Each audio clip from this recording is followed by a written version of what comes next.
Are you like an unbendable piece of iron today in your life? Good question, huh? Are you unflappable? Are you fluid? Are you like a river, just fluid and floating by? Hi, I'm the Hermit Poet, and welcome into day 189 of the Pivot Year Devotion by Brianna Wiest. We meet here every day and will until December 31st. 365 days of meat and potatoes teaching on how to heal from your abuse, sexual assault, school bullying, triggering, getting up on ledges. If you want real answers and you want to really learn how to bear down and do the hard work, we meet here every day and have since January the 1st. I want to give a round of applause. We are up to 306 students in this class, and we have leaped forward by about 13 students. The last time we left off at 294, 95, and then we just took a rocket ship ride to 306. So something's resonating with the people that are listening to this Hermit Poet. And I want to thank the lady this morning. I woke up to a beautiful moment. She had commented to me, and she told me something very nice. She told me she loved my channel, that I mattered, and that I was doing good work. And for that, I appreciate it. We don't get a whole lot of comments. I've probably gotten 6 or 8 since January, but they're always meaty and they're always meaningful. The comments are never fluff. And feel free to comment on anything you want to know. If you want a different direction, if you think I'm not covering something, if you've got a question about your healing, I can try to help you. If you want me to be your accountability partner, and you've got little foxes that you're trying to get rid of, drugs, alcohol, pornography, anger, whatever it is, I can be your accountability partner. You know, text me, say, hey, can you hold my feet to the fire? I will. I love comments, and I get on them right away. Okay? So feel free. That's what this is all about. Interacting with each other. If you want to text the 306 students back and forth and make a community, I would love to see interaction with you folks. I definitely would. We are building one of the largest networks on YouTube for trauma and abuse. Nothing on YouTube has been tried like this. There's psychologists in high-rise offices on YouTube that are polished, and there are other forms of positivity, trying to get your trauma healed up through positivity. But nobody is sitting in a van doing what the Hermit Poet is doing. All right, so let's move on today. The Unbendable Iron. And here is the poem that we reframed. Oh, well, let me read you a section of the Pivot Year Devotion because it is good, all right? So it says, your shimmering parts will feel the most vulnerable. The parts that the world sees, you know, the most dynamic parts. Those are going to feel most vulnerable. The pieces of yourself that are so light and hopeful are the ones you will most want to clasp your hands around and protect. You need to protect those parts of you. You will what you might not realize is that they are also the most impenetrable. What is undeniable can break with pressure. What is unbendable can break with pressure. But what is effervescent within you, flowing, fluid, and flowering from the inside, never really leaves you. It has the capacity to absorb shock, reground itself in its own knowing.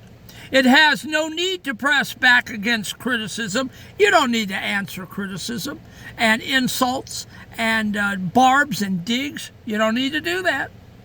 because there's no need to press back against it, but is instead non-reactive. Don't react. Knowing that there is no force outside of itself that can diminish you. There is nothing that can truly threaten it but your own unwillingness to let it simply be. And so today I want to say that the best picture of impenetrability that I've ever seen is the Tibetan monks. Okay? I don't think, or maybe the London, I don't know what you call them, the soldiers for the London Army, that stands at Buckingham Palace, the changing of the guards, They never speak, they never smile, they never move. And that is what, or a Tibetan monk that sits and chants and meditates. And you can say, I guess, about anything you want to, say the Dalai Lama, and he's going to smile, and he's into himself enough that he's done enough work on himself, and he's sought the universe, and he's sought wisdom to where he can handle himself with you. You can curse him, probably, and you could talk about him to his face, and he will just smile and sit there and nod and take it all in. That's how impenetrability needs to be, and that's where I'm at in my life. I'm not fully there, but yeah, I don't react as much anymore. I don't care what you say to me. I know who I am, and I know what I'm doing up on this channel, and every one of you that subscribe and click, hopefully we'll have some more today. I love to see the clicks. I love to see the subscribers. It makes my day, my mundane day, it makes it that much better. But no, you're not going to affect the Hermit Poet as much as you did when I was in my 20s. Let's do the reframe poem, The Unbendable Iron. The parts of you that shiver in the cold are the ones you try so hard to hide. The quiet hopes you never have told. Clasp tight within your frozen inside. You wrap your heavy hands around the spark, thinking it's fragile, brittle, and weak. Afraid that it will vanish in the dark. If you let your guarded spirit speak, but you got the blueprint wrong, my friend. The hardest iron is the first to crack. The steel under pressure is bound to bend when the heaviest load is on its back. But the fluid thing that flows within your frame, the flowering current that you keep deep down, don't run by any earthly rules or name, and it cannot be broken by the town. It absorbs the shock, it takes the heavy blow, and grounds itself back in the solid flow. It doesn't need to fight or put on a show. When the critics come knocking at your door, it stays non-reactive to the outside noise. Knowing no external force can make it less. It holds its ground. It keeps its quiet noise. Safe from the world and all the bitter stress. There is no threat that can dim that inner light. No boss, no storm, no engine running hot. The only way it dies in the night is if you decide to bury what you got. So open up your hands and let it breathe. Quit trying to shield what's already secure. Step out from the shadows underneath and trust the flow that's running deep and pure. And that was the poem that I got, and I reframed it from the devotion this morning. And so we are talking about the unbendable iron. Are you a piece of steel? Are you iron? Do you let water run off your back, off like a duck's back? Let's do the teaching. When you look at the pieces of yourself that are light, that are hopeful, that are soft or deeply creative, your first instinct is to feel incredibly exposed. In a hard world, on a rough job site, in a cold culture, or after going through years of raw trauma, those parts of you feel like liabilities. They look like the spots where you are most likely to get bruised or taken advantage of. And God knows the hermit poet has been bruised over the years, and I have been definitely taken advantage of. Okay? In a hard world, on a rough job site, in a cold culture, or after going through years of raw trauma, those parts of you feel like liabilities. They look like the spots where you are most likely to get bruised or to take advantage of. So you react by closing your fists. You clasp your hands tight around that inner spark, trying to build a thick wall of armor around it to protect it from the elements. And you know what? That's what the hermit poet did for years. I hunkered down and I closed myself off, and I'm still kind of closed off, and I'm still a little guarded by culture and by people in my life, because you become gun shy, and when you're hurt and you're wounded, you shy away, and that's a natural reaction. But you have the structural mechanics inside of you, inside of your own soul, completely backwards. You're looking at it wrong. What you think is fragile is actually the most indestructible force you possess. Think about the materials we work with in the physical world. What is rigid, hard, and unbendable will eventually snap under enough pressure if a structure can't give. If it has zero flexibility, it will crack and shatter when the big earthquake hits or the heavy load drops. So if you are rigid and you are tough and you are unbendable, you're eventually going to snap, okay? Because the load is going to crush you because of that rigidness. But what is fluid, flowing, and flowering from the inside out operates under a completely different set of rules. It doesn't break because it has the capacity to absorb the shock. Is that where you're at in your life today? Can you absorb the shock? The hermit poet has been through physical beatings with a belt, verbal abuse, sexual assault. I've lost everyone in my life. I've lost more jobs than I care to admit. I've quit more jobs than I care to admit. I've had medical congestive heart failure, AFib. I've lost family and friends. I've been through anger issues. I've been through verbal, people insulting me and saying nasty things. I have absorbed the shock. Now, at the beginning, when I was younger, no, I didn't absorb it too good. And yeah, I lashed out from age 12 to 33. I was a raging maniac, and someone needed to rein me in. But my parents were too sick with their own grief and their own divorce and their own separation to really rein me in. And so I think psychologically I realized when nobody cuffed me in the mouth, nobody took the paddle to me when I mouthed off that first time, I think that I knew that it was carte blanche, and I ruled my house. And I was angry, said all kinds of stuff, did all kinds of stuff, just to get back at the people in my life that were making me angry and that were causing infliction on my soul and my heart.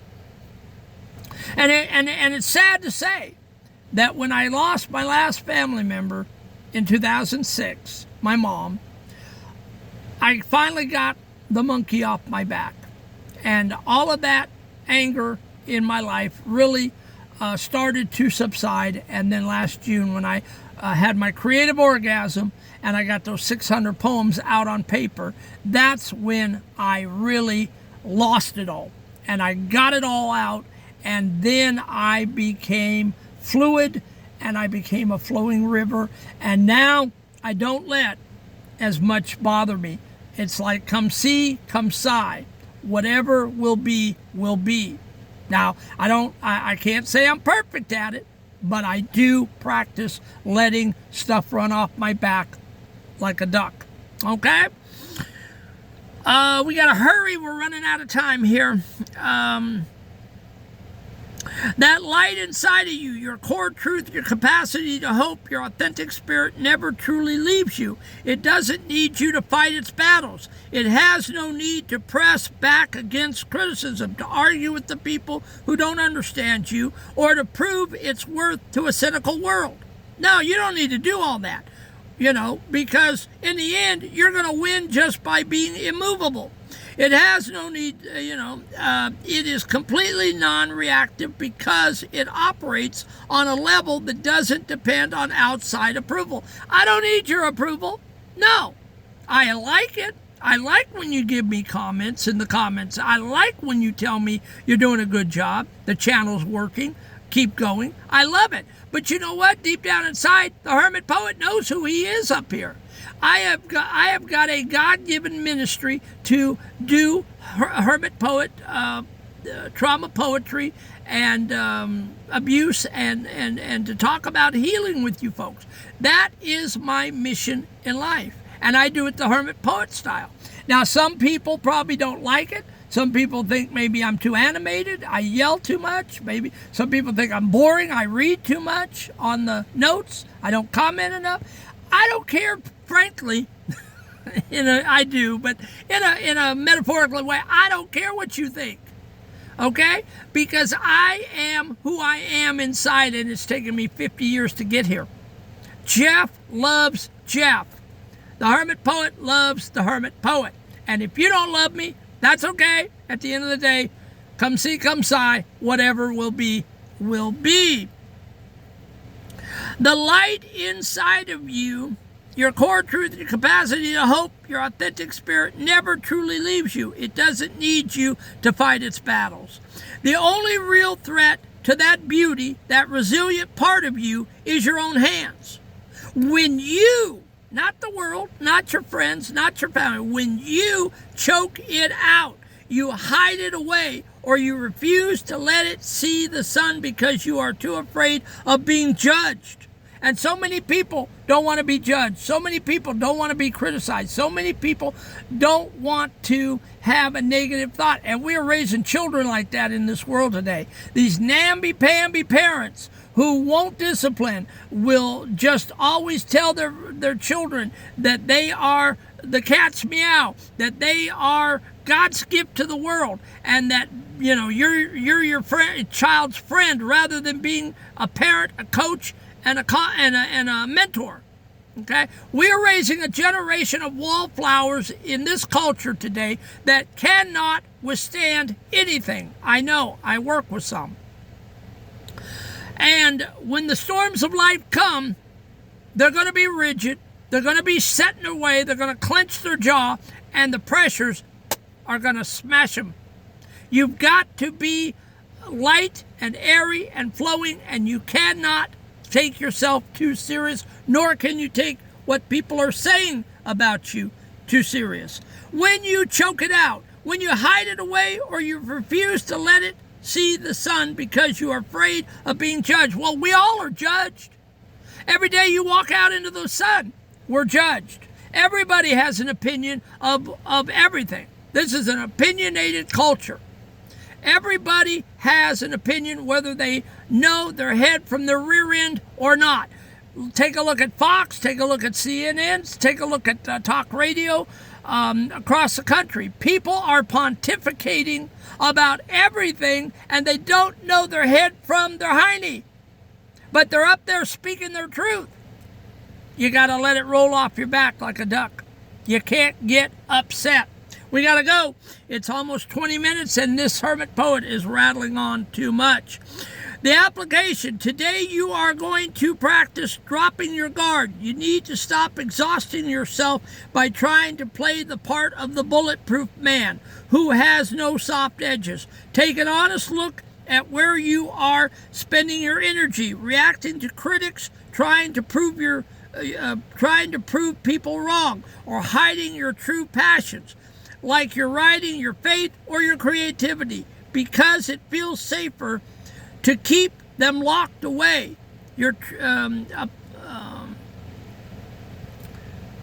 Apply these steps today to trust your inner strength. Open your fist. Think of one genuine, hopeful, or creative part of yourself that you are hiding out of fear or judgment.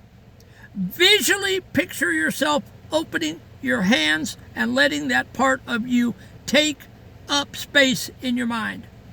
Practice non-reaction. The next time someone drops a critical comment, don't doubt you, or tries to push your buttons, do not push back.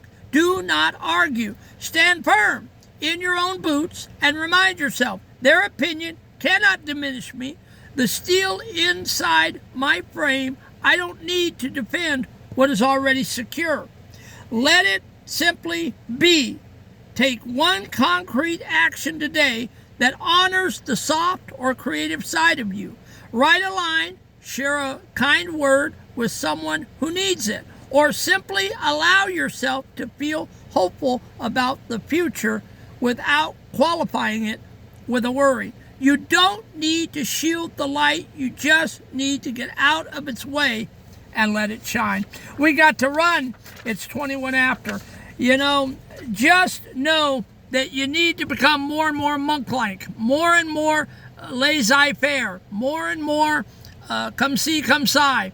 Whatever will be, will be. Whatever people are going to say, whatever opinions of people have of you, it's none of your business, okay? It doesn't matter in the end. I don't care what you think. As long as you don't voice them to me, I don't care. You can think I'm a babbling fool up here, but it's fine. I love you anyway. In Jesus' name, I love you. And I really am striving to have the composure of the Dalai Lama. The longer I live, the more I want to be sedate and calm and just sitting there meditative, and whatever you say to me goes right over my head. And I'm telling you, with high blood pressure, congestive heart failure, and AFib, that's the only way that I'm going to live to see the end. Because you cannot keep being a raging maniac, and you cannot be raging anger, cursing, and raging and having high blood pressure and not have a stroke or a heart attack. Now that's up to you. If you want to go out like that, you can, but the hermit poet refuses to. All right, know that I love you. Know I'm praying for you every day, and know that God loves you, I love you, and have an awesome, awesome day. We'll see you tomorrow for day 190.